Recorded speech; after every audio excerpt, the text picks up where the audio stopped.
Bueno, vamos a hablar de...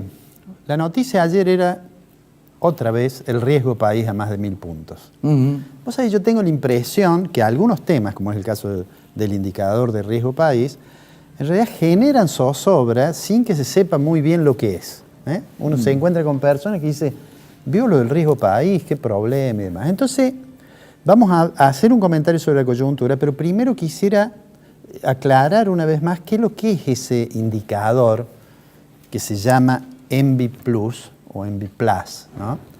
Y que ayer pasó los 1000 puntos el día lunes. Cuando el programa salga al aire ya tendremos el dato del día martes, que seguramente estará un poquito por debajo de 1000, que es obviamente un número muy alto. ¿Por qué? ¿Qué es lo que es? Digámoslo una vez más.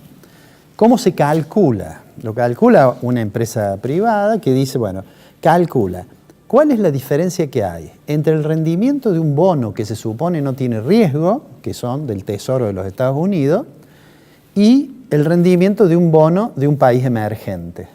Es decir, la palabra ENVI en realidad quiere decir índice de bonos de mercados emergentes, esas son las letras en inglés. Entonces, vamos a hacer este supuesto. Si ese bono rinde 8% y el bono del Tesoro de Estados Unidos, la letra, rinde 2%, quiere decir que hay 6 puntos de diferencia. Se supone que a esos 6 puntos de diferencia es indiferente para el que comprar este bono o este otro. Esos 6 puntos que hay se multiplica por 100 y se dice el riesgo país del que emitió este bono de este país emergente es 600 puntos. Esa es la forma en que se calcula. Que tampoco es una cuestión muy precisa porque no necesariamente en el momento en que se calcula hay una operación con ese bono. Entonces, a veces, bueno, el bono va marcando qué es lo que los que van a tomar esa deuda, es decir, que van a comprar ese bono, piensan sobre ese mercado, ¿no es cierto?, sobre esa economía.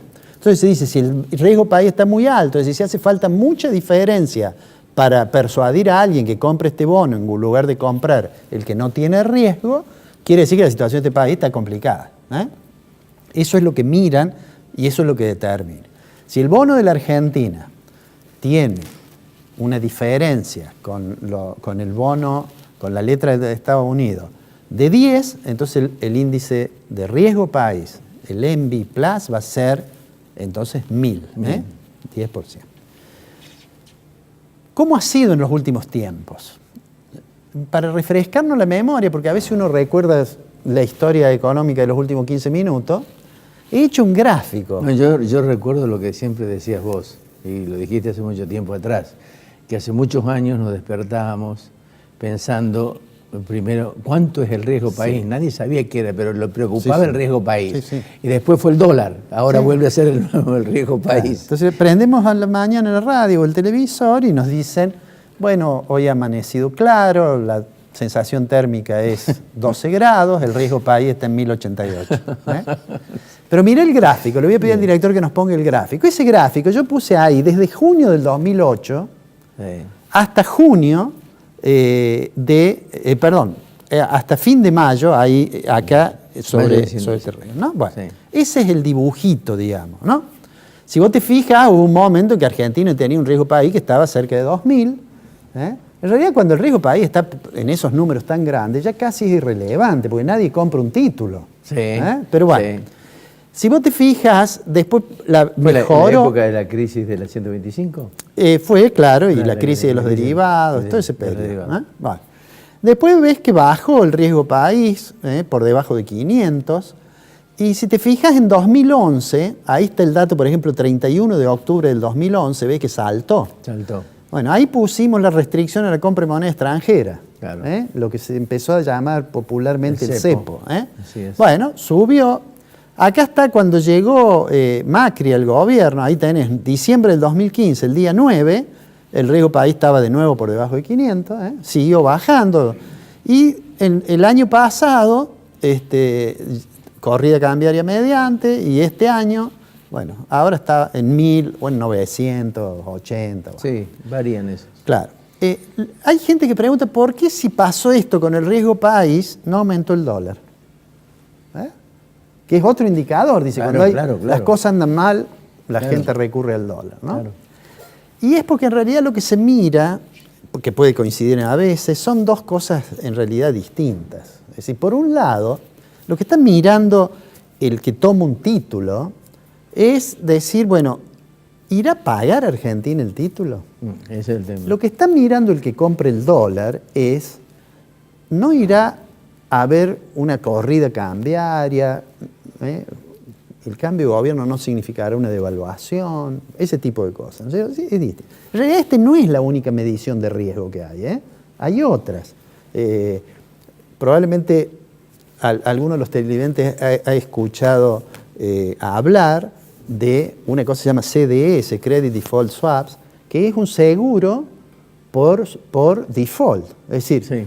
cuando Argentina defaulteó la deuda, en aquel momento que anunció Alberto Rodríguez Sá anunció en el Congreso, no vamos a pagar la deuda, todo el mundo aplaudía, recuerdo ese día.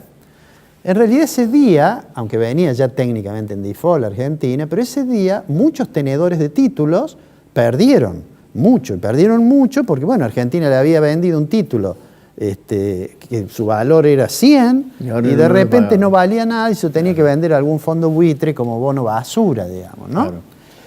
Ahora, ese día que esa gente perdía, que los tenedores de título perdían durante ese periodo, en realidad hubo algunos que ganaron. Los que ganaron son los que habían comprado un seguro de default. Claro. O sea, todo eso forma parte de este rasgo que a veces en el lenguaje, digamos, coloquial se le llama la timba financiera. Así es. Y que es un rasgo saliente de la economía moderna, digamos, del capitalismo actual. ¿Por qué quería mostrar esto? Porque en realidad esto es un indicador que obviamente tiene que preocupar, en el sentido que si uno ve que hay gente que piensa que Argentina va a caer en default, eso va a ser un problema. El gobierno insiste en decir, no vamos a tener problema para pagar la deuda que hemos tomado. Algunos dicen, vamos a tener que reprogramar la deuda y vamos a tener que hablar con el Fondo Monetario. Digamos, todos esos problemas existen. Ahora, en lo cotidiano, los problemas que enfrentan los ciudadanos en realidad son otros. Los problemas son la inflación, los problemas son los niveles de empleo, los problemas son los niveles de pobreza, en general el nivel de actividad de la economía. Y de esto hemos dicho, lo vamos a volver a decir ahora, que no se podía esperar, y además lo dijimos cuando fue anunciado el programa monetario de control de la cantidad de dinero, no se podía esperar que otra cosa que no fuera una caída del nivel de actividad. Y a su vez, esto ha venido a demostrar que la eficacia del programa monetario no ha sido la que el gobierno esperaba. Esto lo ha llevado al gobierno a tomar medidas, hemos dicho aquí, de algunas medidas en las cuales a lo mejor antes no creía demasiado. El ahorro 12. Ahora ha lanzado el ahorro 12. Medidas de contenido kirchneristas. No, bueno, no. Ahorro 12, aumentar la asignación universal por hijo, Sí. aumentar los planes de sociales, hasta llevarlo al 70 y pico por ciento, Sí, 72 sí. y pico por ciento. Sí, digo, no creo que tengan derecho de autor el gobierno anterior sobre las decisiones de política económica de ese tipo, pero bueno, está tomando esas medidas. Ayer estuvo el ministro aquí, Sica, estuvo Sí. a propósito de que había una actividad en Volkswagen, Ahí, que se anunciaba que salía la caja número 14 millones, pero digo, además trascendió o anunció que el presidente Macri, probablemente mañana, anuncie un programa para acompañar la compra de autos 0 kilómetros, claro. ¿no? Que seguramente tampoco creen mucho en eso, porque es un subsidio finalmente, y el 56% gobierno ha decidido hacer público que no creen en los subsidios, pero de todos modos, ante la caída esta que señalas tan drástica en los autos, ha tomado esa decisión. Entonces yo digo esto, mira, de acá hasta las elecciones, vamos a vivir en esta sensación de una noticia buena, un anuncio, y no podemos esperar, me parece que es absolutamente poco probable, de que el gobierno pueda anunciar un programa integral de recuperación de la economía y de estabilización de la economía. Hasta que eso ocurra, como me decía el doctor Gataz en el programa pasado, Me dijo, Argentina es un país muy singular, las cosas cambian tan rápidamente y nos sorprendemos todos los días, dice, con lo que ocurre en la política. Y él me decía, y creo que tiene razón, y nos vamos a seguir sorprendiendo. Y de hecho hoy hay algunas noticias en el campo político que de nuevo nos sorprenden. Sí, particularmente esta colectora que quiere armar Vidal con Massa en la provincia de Buenos Aires, Massa que no sabe para dónde ubicar. Por eso yo hablaba al comienzo de la compra-venta de políticos. En la política se ha instalado la compra-venta, es decir, vamos al mejor postor. ¿Quién es el que pone más o quién es el que pone menos?